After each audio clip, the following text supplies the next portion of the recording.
I love British crime series, and Me too. this one is so intelligent and so beautifully cast. Absolutely. I know. I was just like, when I first read the scripts, I was like, oh my God, these characters are so cool. And just felt like I immediately knew who each one was because Amelia's writing is just so strong. And so when I actually met all the cast, I'm like, oh, it couldn't be a better cast. It was just, yeah, perfect casting for each person. I'm fascinated. How does a Canadian actor wind up on a Scottish crime series? Well, I owe that to my agent and to my dad.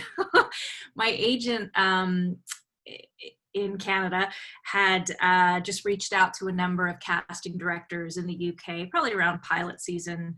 I guess it was a couple of years ago now. I'm losing track of time. And just sent out demos of her actors who could work legally in the UK.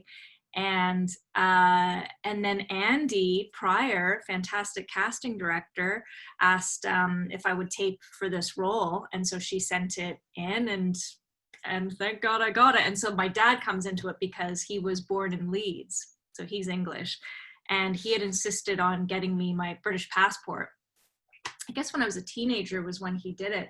And he was just like, he was really determined to do it. And he's like, we got to do it now. We got to do it now. Well, I got all this. I was like, okay. And he got it. And, you know, so it's just, he's like, you owe me dinner. That's so fun. What Yeah. did you like best about working and living in Scotland? Was that your first time there? No, I'd been a number of times before, visiting family in Leeds. And then I also had traveled around Scotland on my own in my youth. And so I'd been somewhat familiar with the country. And I always loved it. It's just such a, I don't know if you've been, but it's just a beautiful, beautiful country. Oh, you haven't been? Oh, well, hopefully you'll go, hopefully soon, someday when travel is possible again. But yeah, it's a beautiful country. And so I traveled all around it, and Ireland as well. So I was somewhat familiar. But when we shot this, we actually shot most of it in Manchester. So all the exteriors, of course, were shot in Dundee. So it was just a sort of skeleton crew that went up to Dundee to shoot any scenes that were filmed outside in front of very recognizable places. But otherwise, we were in Manchester. So I didn't get to go to Dundee, but that's okay. I'd been to Scotland before, so. Well, I've heard great things about Manchester as well. I Yeah. have been to Liverpool, not to Scotland, and it was amazing, but everybody was saying you have to go to Manchester. Yeah. Liverpool I haven't been to yet, but I've heard is lovely. Manchester was, yeah, incredible because I hadn't been since I was a kid. And it's just such a good city for walking around, just great for pedestrians. And, you know, I'd go to this little tea shop almost every day and have, you know, a cream tea almost every day, not wanting to know how many calories are in that, but it was delicious. And yeah, it's a really good city for pedestrians and you know, lively, always something going on at night. And yeah. What is it about Traces that makes it so unique?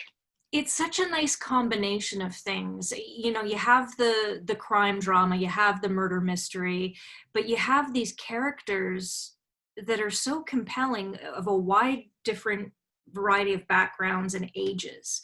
That's something that I feel like, you know, the UK has never been afraid of, is older women in roles. But it's a nice diverse cast and a nice diverse group of ages. And so nice to see where all these different characters are coming from, leading very different lives, but all coming together to band for the common good, the common goal of solving this mystery. And, you know, putting this woman to rest in the right kind of way. So I like it. And there's also a bit of comedy in there and, you know, fun, you know, sort of side stories and stuff. So I really like it because it's just such a well-rounded show. And, you know, I do feel like it's a bit different than what you often see, but in a good way. Your character is a professor of forensic anthropology. What kind of research did you have to do for that role? Yeah, well, I read up on a ton, and I read this forensic anthropologist. Her name is Sue Black, and she's actually based out of Dundee. So I read a bunch of her books and her autobiography, especially. I guess we'll call it that. It's somewhat of an autobiography.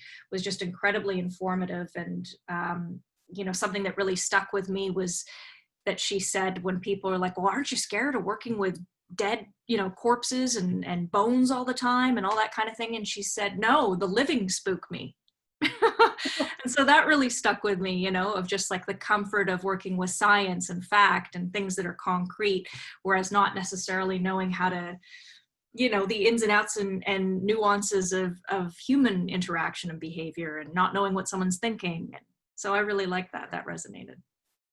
Having worked on this set, do you find that British actors approach their roles any differently than Canadians or Americans do? I didn't find that. No, I mean, one thing that I did find was that, and you get this too on North American sets, especially when you get a good group together and you get that family sort of feeling.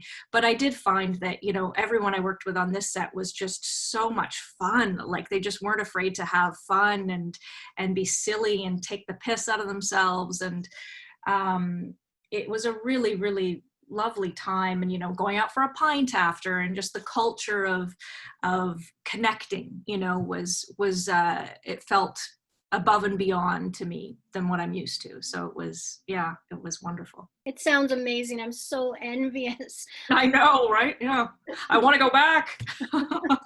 How long did the series take to film? It was about 4 months in total, about that. Yeah.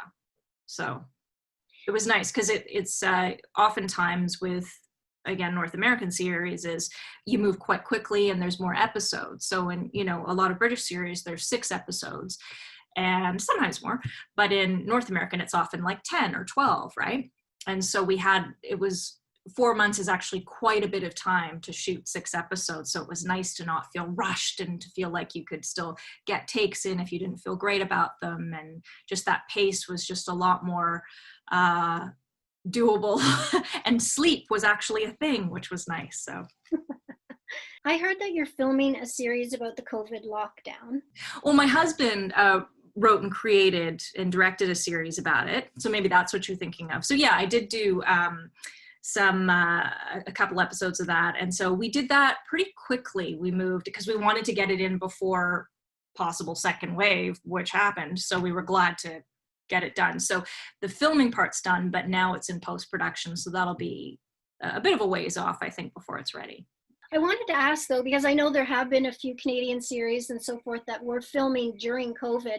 What are the precautions that are in place when you're filming during that time? They're being really careful. I did work on another show called Family Law, and it's they're very, there's sanitizing stations everywhere. Everyone is wearing a mask. You go to hair and makeup, who are, I guess, probably the most at risk because they're with the actors who might be unmasked while they're getting their makeup done, right? So hair and makeup, they're wearing a mask and then they're wearing a visor over top of it and a lab coat. So they're really, decked out almost in hazmat suits. And then everyone's really good about sanitizing between, you have a stand-in sitting in for you while they're lighting, and then the actor comes in after and they sanitize in between. So everything's, I think, it's really stringent because they have to be. They don't want to get shut down. We've got to keep going. We got to keep shooting and producing. So it's the stakes are high. And it's great that they do, because we do need some entertainment, some fresh entertainment now that we're back in kind of a second wave. Absolutely. I want to thank you very much for talking to me today. It's such a great show. I hope you do get to Liverpool, because I should say that it is fantastic. People were telling me I should go see Manchester. Liverpool was amazing.